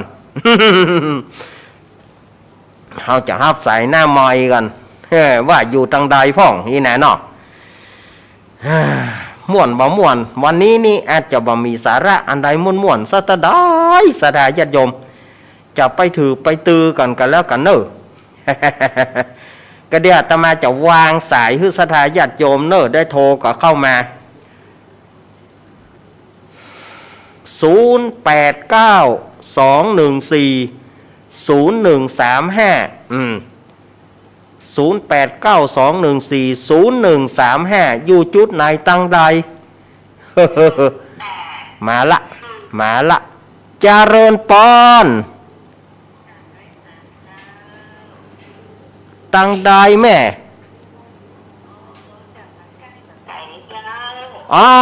โยมปี้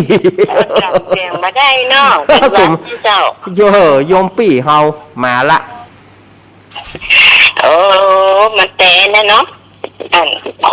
คนว่านี่นะจ๊ะน่ะกะแม้กระทั่งไปจุกไปแท้ก็บ่เว้นเนาะน่ะไม่ยินเหมือนกันไม่เจ้าไม่ใช่ว่าแต่นึกว่ามันมีแค่มันตะปูนมันก็มีนะมันมีหมดละครก็ม่วนเพลงก็ม่วนคำอู้ของคนก็มีแน่เหมือนกันแน่กับพี่เหยมีอยู่ครั้งหนึ่งเนาะจะเล่าให้ฟังนิมนต์ส่งเจ้าเพิ่นมาเตะทำก็ถามเจ้าค่ะคนแล้วเนาะเตะทำที่หักที่ผูกเจ้า2ผูกเงินแน่เนี่ยทำ2ผูกแน่เตะทำนาทีนี่เพื่อใจเสียงเนอะแม่เอาเครื่องเสียงมาตัวเด้อได้ลูกแม่มีสังฆทานด้วยนะแม่สร้างสังฆทานหรือยังมีลูกเนี่ยถ้าอย่างนั้นก็อัสนะตีครับของเจ้าก็จะนั่งรอสุมาเด้ออาตมาหูละปีสุมาเด้ออาตมาต้องขออนุญาตก่อนเนาะ สุมาเด้อปีเพราะว่าถ้าจะเล่ามันจะยาวเอาให้รายการอื่นก่อนเจริญปอนต่อมันใส่รถเจ้าเดี๋ยวปีอุตส่าห์ไปเดี๋ยวขอสายอื่นเนาะถ้าเรื่องนี้อาตมาบอกให้เล่า0821มาจะเริญปอนนมัสการจ้าพี่ก้อนเพลงม่วนเนาะพี่ก้อนวันนี้นิทานตุ้ลุงใจจุกกับม่วนเนาะจะฉันทำไมจะฉันเย็นๆทำไมให้ผมต้มใช่เพลงม่วนดีตุ้ลุงนึกว่าตุ้ลุงขอเพลงเป็นว่าละครเนาะละคร กำลังใจเนอะวันนี้พี่กรณ์ไม่ได้ไปทำงานจ้ะเลยได้ฟัง พี่กรณ์มาละ ค่ะจ้าจากดอยน้อยพัฒนาหนองหานสันทรายจ้ะเดี๋ยวไม่ได้รายงานตัวเนาะ พี่กรณ์ เป็น กำม กำลัง ล ใจเนอะจันในรักเนอะ ครับ นมัสการค่ะ ครับผมพี่กรณ์กำมลดอยน้อยพัฒนาหนองหานสันทรายมาเลยเนาะ0892140135อยู่จุดไหนตังใดโทรเข้ามาเมื่อเวลามี เดี๋ยวเวลาไม่มีอาตมาก็สวีวีเปิดแล้ว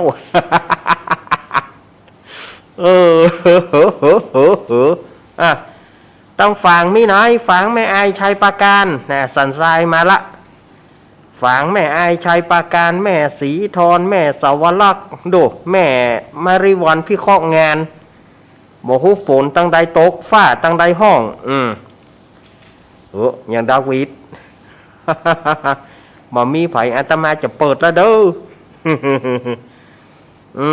มีไผอาตมาจะเอ็นแว่นแล้วเด้อ เนาะสายใต้สายเหนือเอาหายแซบ0892140135เอามีก็496โอ้มาละเจริญปอน มาศึกษานะดูเนี่ย ยายพรร้องวัวแดงสันกำแพงเชียงใหม่ยายพร ฝนตกอ่ะ วันนี้ตกหน่อยหนึ่งวันนี้ตกหน่อยฮะห้าไหนน้อย ห้าไหนหน่อย ห้าไหนน้อย เปิ้นว่าปีนี้เปิ้นบอกว่าฝนจะตก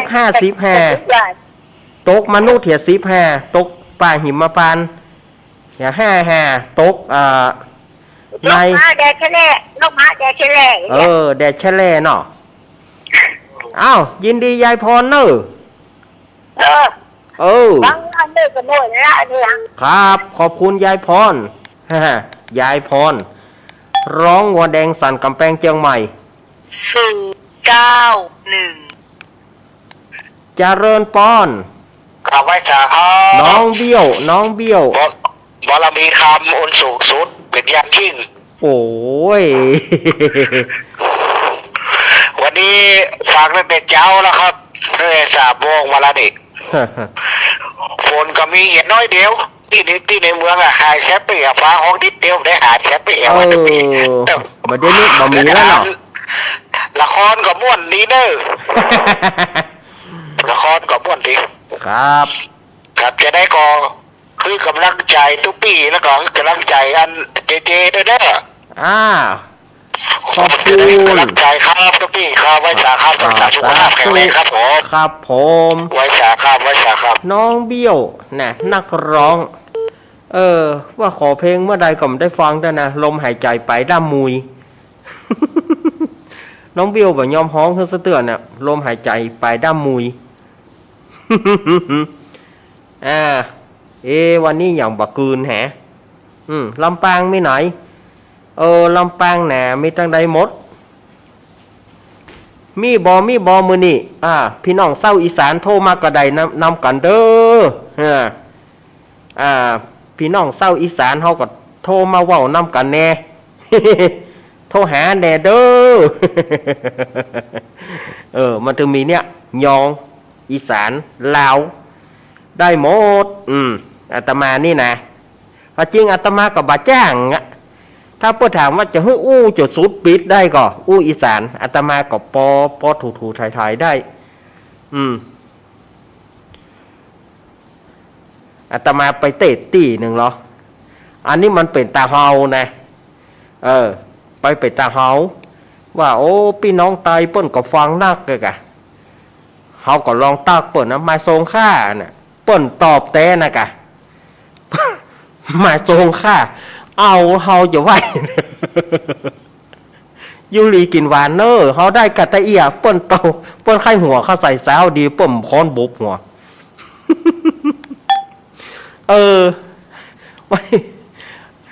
มัน บางทีเขาเล่นแบบจ้างเล่นเนาะอันนี้บางทีมันก็มีกันหรอเนาะเจริญปอนครับกราบไหวสาครับ ไอพงป่าสร้าง รักครับผม โอ้ อาจารย์เอารักครับ ครับไอพงป่าสร้างเนาะ โยงก็ได้แล้วไตก็ได้ลิ้นก็ได้สักกี่อยู่ที่อันห้องสูงที่มุมพระจอกันกะ เนี่ยกะ เราไปแล้วก็อันคนหนุ่มพระจอ ไปแล้ว ผมจะคอเพลงอยู่นะตะเกีย อ๋อกะ ได้ยินเลยผมได้ยินเพลงทันอยู่ในอันนี้ใหญ่กับหูก็ไปในห้องสูง อ๋อ เมื่อตอนอ่ะเอาสักบ่ายโมงปลายนะครับในกะเนาะ ครับ ผมยังโทรไปขอพี่ตีหนุ่มพัดจอขอประจำอยู่แล้วครับ เอา เป็นแป้นเพลงของหนุ่มพัดจอหนุ่มอันที่ว่าหนุ่มประสร้างนะครับ ครับ ครับเป็นกำลังใจให้ไหมครับเนอ อ้าวขอบคุณไอพงเนอ ไหวสาค ไอ รับ พงป่าสร้างเนาะเอามาละไอพงไอพงป่าสร้างเนาะพี่น้องยองเนาะเนี่ยอาตมานี่มันเป็นลูกแก่งแคสถาญาติโยมไทยมาอู้ไทยได้ยองมาอู้ยองได้อีสานมาก็เว้าได้แต่เว้าได้พ่อประมาณเด้อมื้อนี้เนาะ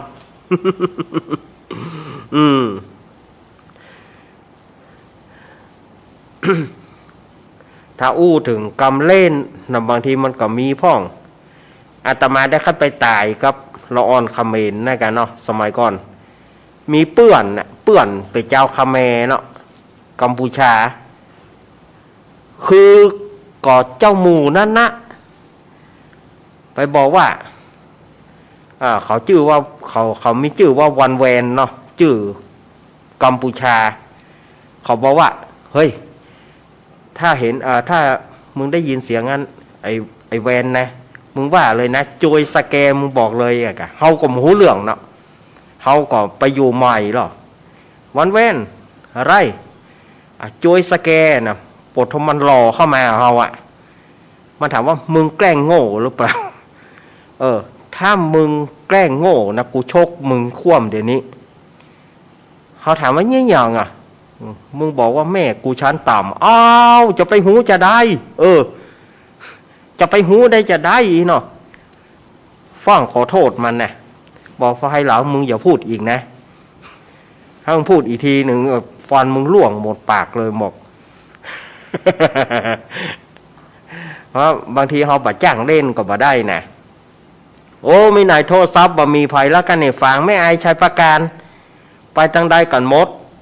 สายใต้สายเหนือมีภัยสักสายประเดี๋ยวนี่โอ้ เนาะ0892140135เจริญปอนเจ้าไว้จ่าอุ้ยแม่พิสมัยลำปางหรือเจ้าลำปางแม่พิสมัยแล้ววันหน้าหนาวอาจารย์เขาบอกเอาอะไรมาเราจำได้เอาไอ้หยังไงจังน้อยเจ้าจังน้อยยอดกตัญญูจังน้อยนะที่ว่าอาจารย์ว่าจะไม่คืนแม่เอาวันพุธเหรอเอาวันพุธเอาวันนี้เขาจะทิ้งจากหน้าเองเขาโอ้กันเลยนะเอาวันพุธเนาะเจ้าโอเควันนี้จัดวันเนาะอาจารย์เนาะโอเคเดี๋ยววันพุธเอามาเล่าให้น้องแม่เนาะเจ้าไว้ใจเจ้าเป็นกำลังใจขอบคุณสำหรับกำลังใจเจ้าหนึ่งเสียงหนึ่งสายหนึ่งกำลังใจเนี่ย488เจริญปอนจะได้สาใจอาจารย์รักแม่พันป่าบงฟังอยู่แม่พันฟังอยู่ป่าบงเวียงฝางเวลาต้องพูดฝนตกกับเจ้าท่านมีน้อยเดียวยังมันมืดก็ได้นะเจ้ามันตกมาบังแม่เอ๋ย มาบ้างกำเดียวก็หายละบ่มีละ แต่อันพวกจงดีของเพิ่นไปอันไปขึ้นบ้านใหม่แม่อามเพื่อนต่างปอยเพราะว่าฝนตกมากขนาดว่าเจ้า น่าเปิ้งคนตะก่อนว่าเนาะเฮาได้หยังบ่เท่ากันเปิ้นว่าอย่าโฟนตกบ่ค่อยฟ้าอีเนาะสมัยก่อนนะ ฝนตกแล้วก็ฟ้าไอ้เจ้า มันเฮาจังหมอนั่นได้หมอนั่นบ่ได้เปิ้นจะว่ากันเนาะมันบ่เดียวมันก็เป็นแต้นี่เนาะ แต่เจ้า อืม อันแม่บอกมาสอบเพิ่นไปอันขึ้นบ้านใหม่แม่เลยอามเพื่อนต่างปอยโอ้ตกมากน้ำตรงไหนโลกหัวเจ้า น่ะมันถึงไปบ่เดียวนี่มันถึงไกลไปก็ไกลมา แม่เลยเจ้าฟังอยู่เจ้าวันที่วิ่งที่สองนี่ผมได้มานะจ๊ะหลาน วันที่สองจะบ่ได้มาแม่เพราะว่ามันมีธุระเนาะวันที่สองเนาะ เจ้า ที่สองที่สามลูกเนนติดธุระเนอ เจ้า ครับยินดีแม่เนอ เจ้าจะ แม่ ได้สอ พั น นธุ์แม่พันธุ์ป่าบงเวียงฝางนี่ก็จะเริญปอน ตั้งสาเจ้ามหาเนนใหญ่ แม่อุ้ยอินแม่ ไม่ ตา ว่าไปใส่เลนตามาหันท่านอาจารย์ใหญ่อยู่เนอะ โอ้ไปใส่เลนตามาเนาะ เจ้า บัดเดี๋ยวนี้โอ้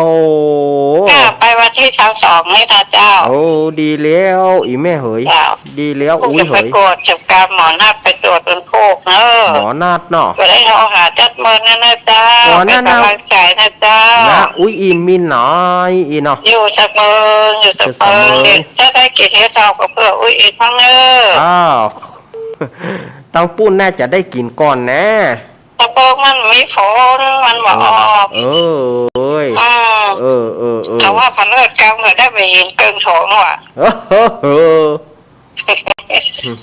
ออ นะเจ้าเป็นกำลังใจนะเจ้า อุ้ยอินเฮ้ยถ้าอู้ถึงเฮ็ดทอบนะนายมันขาวมันบอกเข้าวัดด้วยแม่เฮ้ยพวกมันดำมุ้งปะครบกำตอบเจริญปอน บริษัทเจ้าเงิน แม่อยู่ที่ไหน แม่อยู่ที่ไหน มาได้ยินทีเจ้า ฮะก็อีแม่เขาเปิดวิทยุนี้เนาะก็แม่เปิดวิทยุแม่ไปเจ้ากับวิทยุปุ่นอย่างละนี้แล้วเฮาอยู่ว่าใหญ่อ่ะเจริญปอน เจ้าอันนี้แม่แก้วสีแก้วมันกระโปรงแม่ มาแล้วแม่แก้ว100%แม่แก้วสิงแก้ว สีแก้ว แม่แก้ว100%แม่แก้ว100%แม่แก้วว่าจะได้ โอ้แม่แก้วเข้าใจดีมันดี ม่วนดี โอ้สบายใจดี ล่ะ เอาผ่าเด้อวันนี้ตลกดี ตลกดีเนาะ ตลกดีไอ้จุกอ่ะ แน่กะ ยุ่งนะแต่ ตลกกับไอ้จุก ไอ้จุกนั่นน่ะ ไอ้จุกมันอย่ามันเป็นต้มหยาน้ำน้ำปลาแก น้ำชาฮือตุลุงแล้วตุลุงสมาเป่าตุลุงเป่าฝะฮือมันเย็น ก็ตุลุงจะฉันเย็นแล้วมาฮือผมต้มอีหยังตึงเขผมตึงค่ำตึงคืนนี่อ่ะ มันเล่นยุกว่ากะ เนาะ มันนอนอยู่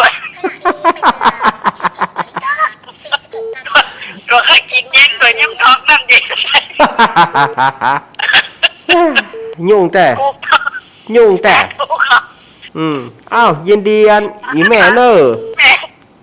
ม่มันนั่งข้างหัวคนเดียวเปิ้งไอ้จุกว่าไอ้น่ะ ยินดีแม่เนอ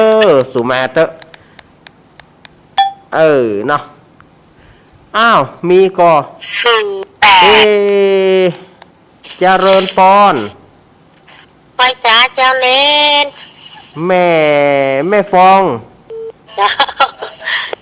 แม่จัน แต่ไม่ขึ้นก็ฟังอยู่แต่ทุกตันเปิด แม่จันฟองระออ ฟังอยู่ ฟังอยู่ คนตกกันแหละ มันมีน้อยเดียว นี่กระจกจอมเม็ดฮอน เนาะ อืม แม่จันฟองแม่จันฟองหายแซบไปเมินเนี่ยแม่จันฟองนี่ก็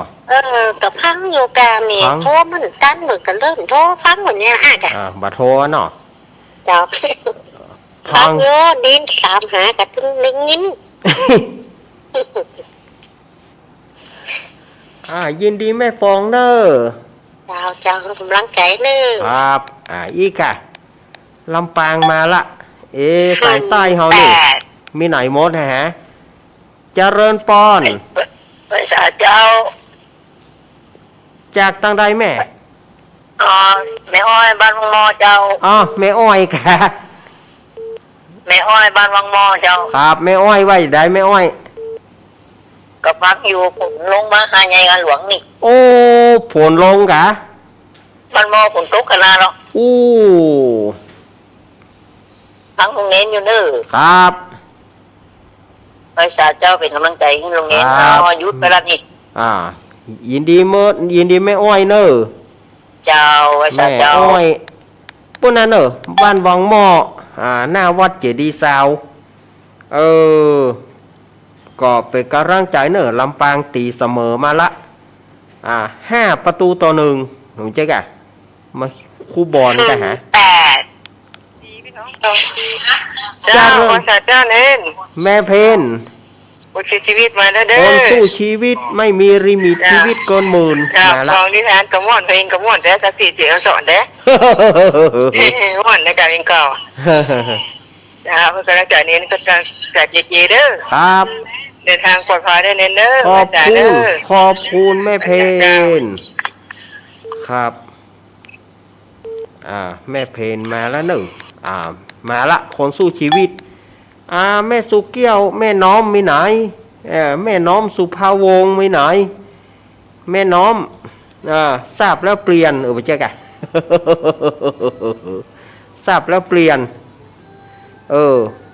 ไผบ่แม่เขาจะไปแล้วนู่ 9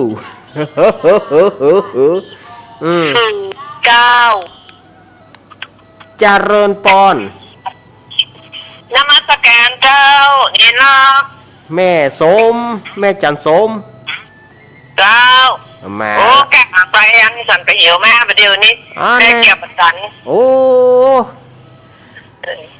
เก็บประตัน วันนี้ ไปขับฝนฝนตกกระท่อเป็นชั่วโมงคุณ ฮัน ตกลึกกระท่อไหลละน้ำมันเน้นรักเหรอตก มี ต่อ มีน้อยเดียวแม่เมื่อตอนตะเกียเมื่อ11 โมงก็หาสัก11 โมงเนี่ยนะ11 โมงปลายๆนี่โอ๊กแม่ นี่จะเกี่ยงเกิน เตียงเกิง มันไล่กันนะเนาะ มันไล่ลูกทางนี้ไป ไล่ไปไล่มาเนาะไม่สมเนาะ เจ้าทางนี้มันใกล้ดอยลางเหรอ แต่ละ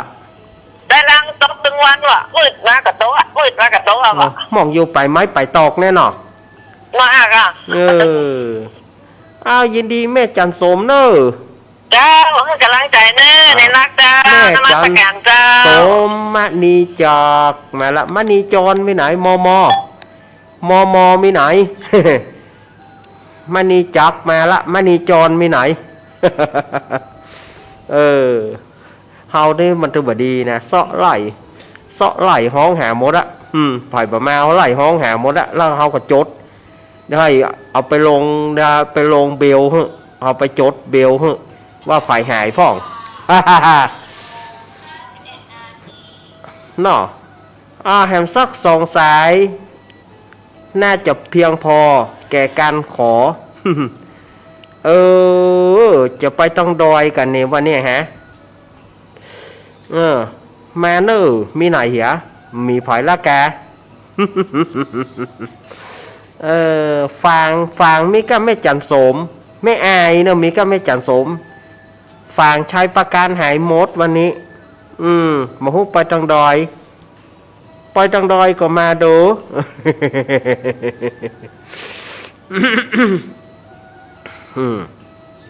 เพราะอย่างอาตมาไปมาเพื่อฆ่าเวลาเพื่อให้ศรัทธาญาติโยมได้คลายเครียดคลายอย่างกันไปจะไปถือกันเนาะ อาตมาบางทีก็กับไปอย่างเงี้ย เขาจะบอกว่าบ้านแนวบ่มีน้ำไหมหรอเขาบอกนะเขาบอกหลายคนว่าบ้านแนวบ่มีน้ำอย่างบ่มีแก่นบ่มีสารก็มาเขาก็อันน่ะกะเขาถึงว่าหรออย่าไปคิดมากญาติโยมคิดมากแล้วมันได้อันหยองขึ้นมามันบ่ด้อย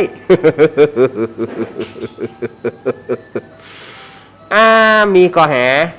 มีละกาขอสักสายสุดท้ายไผ่ก็ได้ปิดฉากเครือตมากรรมปิดฉากเครือตมากรรมปิดสายเครือตมากรรมถ้าบ่มีอาตมาจะเอวองแล้วนะมีแต้นิ่มดีนี่เขามีแต้อาตมาก็อย่าปล่อยแล้วเด้อผูกก้อยปลากันใหม่นะถ้าไม่มีก็แค่นี้แหละ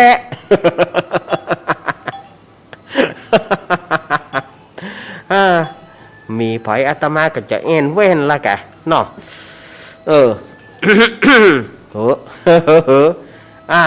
ว่าเล่นสถาเล่นกันไปพ่องแต่ไปพ่องสถาญาติโยมจะไปถือไปตือ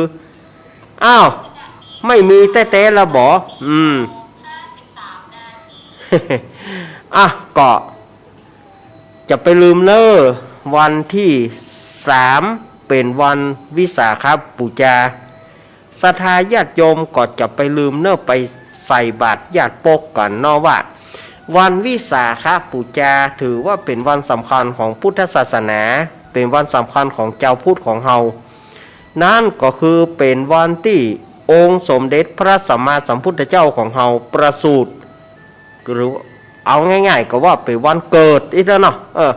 ถ้าประสูติศรัทธาญาติโยมพ่องพวกก็เข้าใจพ่องพวกก็บ่เข้าใจก็คือวันที่เปิ้นเกิดแล้ววันที่เปิ้นตรัสรู้เป็นองค์สมเด็จพระสัมมาสัมพุทธเจ้าแล้วก็วันปรินิพพานหรือว่าวันตาย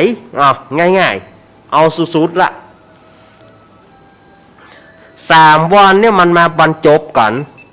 3วันนี้มาบรรจบกันฉะนั้นก็เรียกว่าวันมาวิสาขบูชา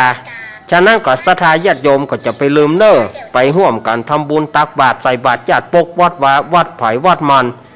เวียนเตียนฟังเทศน์ฟังธรรมกันเนาะเอาละศรัทธาญาติโยมอาตมาภาพบริหารเวลาก็จับเบะเหมือนเปิ้นเตะอาตมาภาพจะได้นำรายการอำลาศรัทธาญาติโยมไปก่อนวันพรุ่งนี้ 3-5 โมงปะกันใหม่วันนี้โชคดีมีชัยจงไปขอศรัทธาญาติโยมทุกท่านอยู่ดีกินหวานตาลต้มเหมือนกันจุปุจุคนจัตตารโรธรรมาวัฏันติอายุวโนสุขังพระลัง